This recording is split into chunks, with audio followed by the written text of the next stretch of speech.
Hvis ikke man når at se skiltet, hvorpå der står, at man kører ind i Italien, jamen så kig på autoværnene ude i siderne. De er rustne, så er man ikke i tvivl om, at nu er vi nået Italien.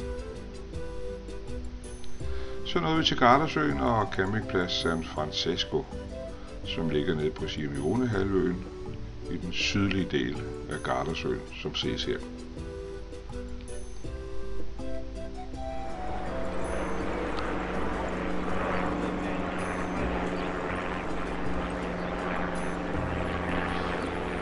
Her mødtes vi med mine svigerforældre, der havde været dernede et stykke tid. Receptionen var ganske travlt. Det var en stor plads. Denne plads kan. Da vi var der, var det en campingjet. Den har senere skiftet til Axi. Så fik vi stillet vognen op.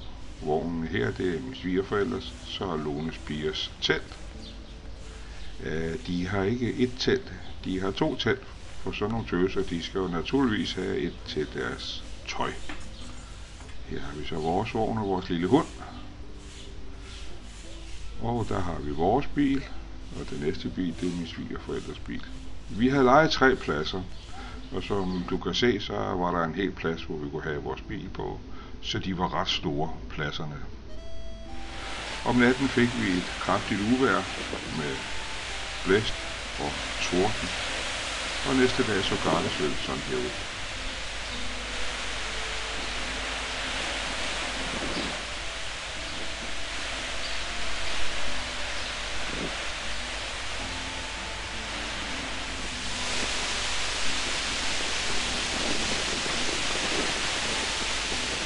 Det var ret voldsomt.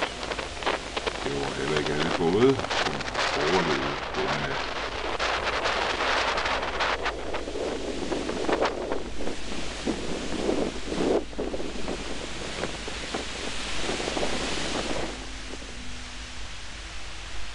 Og sådan så vores lille lejr ud om morgenen. Der var godt beskidt, og vi havde naturligvis fået tage vores solsejl ned, da det begyndte at blæse op.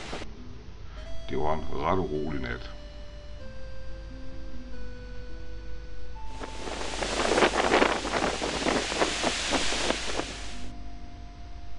Så kørte vi til La Sissa, en utrolig smuk gammel borgerby, som ligger på østbredden af Gardasøen.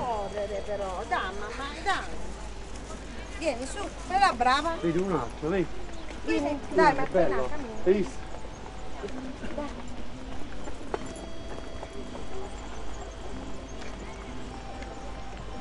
Den har en lille havn, hvor der er livlig trafik. Og her ser vi en af de mange både, som sejler på Gardasøen. Og som du kan se, så var der en lang kø for at komme ombord. Vi var dog ikke ude at sejle. Vi beholdt fødderne på landjorden. Og det er promenaden langs søen. Med de mange restauranter og det livlige folklore. Bjergene i baggrunden, og der er stadigvæk en lille smule oprørt på Gardasøen. Det her var et par dage efter vi havde det voldsomme uvejr. Og når man er i Italien, skal man naturligvis til markedet. Her har vi jo i den nordlige del af Gardasøen, Gardaby. Og som du kan se helt ude til højre, starter de første båder, og de er fortsat hele vejen langs strandpromenaden. Et leben uden lige.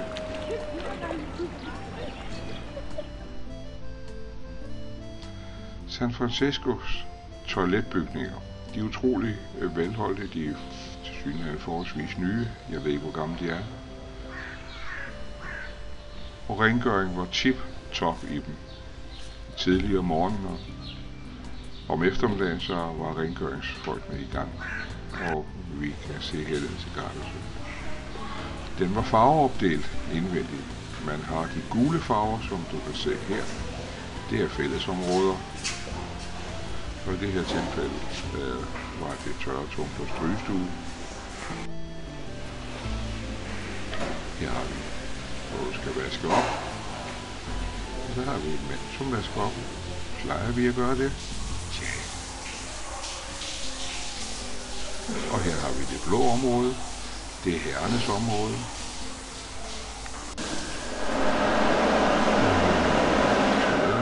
Det var utrolig flot. Og lige kort glemt en af damernes, den lyserøde. Jeg tror ikke på det.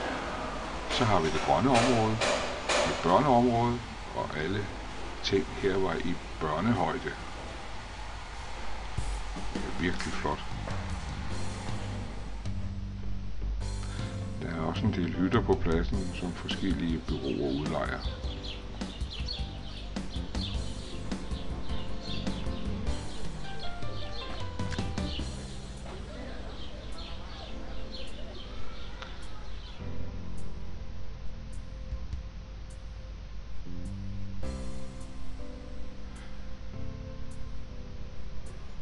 Dette område er restaurationsområdet. Vi var der en enkelt dag at spise, og vi fik et ganske udmærket måltid til fornuftige penge også.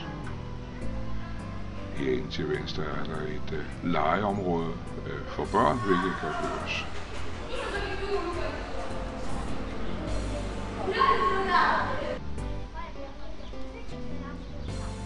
Og her er der gang i gyngerne og bordtennis.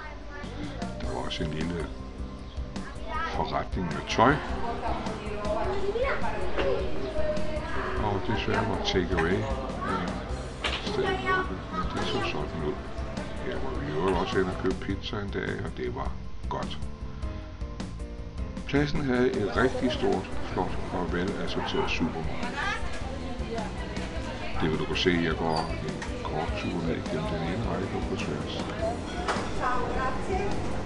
Og priserne var okay. Vi handlede også i nærheden, der var et større, faktisk 2 større supermarkeder. Der var priserne selvfølgelig en anelse lavere. Men et flot supermarked. Med masser af kage.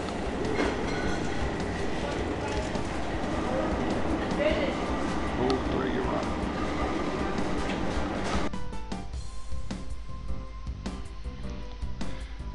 Lige udenfor ved receptionen var der en lille internetcafé med 3 computere. Vi var derinde en enkelt dag for at prøve dem, og de var ganske fornuftige. Der var cykeludlejning, og på modsat side af receptionen var der en stor parkeringsplads, hvor man kunne stille biler, hvis man ikke ønskede at få dem ind på pladsen. Gik man rundt om denne parkeringsplads, som var indhegnet, kunne man gå over på modsat side af vejen. Som du kan se her, var der lukket af, så man kunne ganske roligt sende sine poder afsted. Og ned under den befærdede vej, og op på den anden side i pølområdet.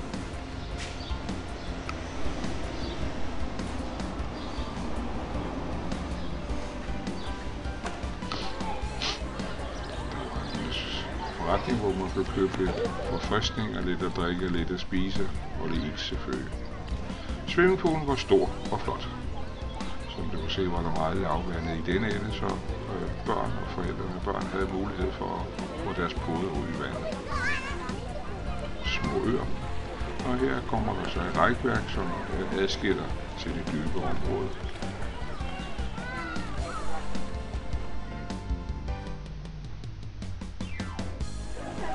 Kørestolsbruget. Der er også mulighed for at komme i vandet med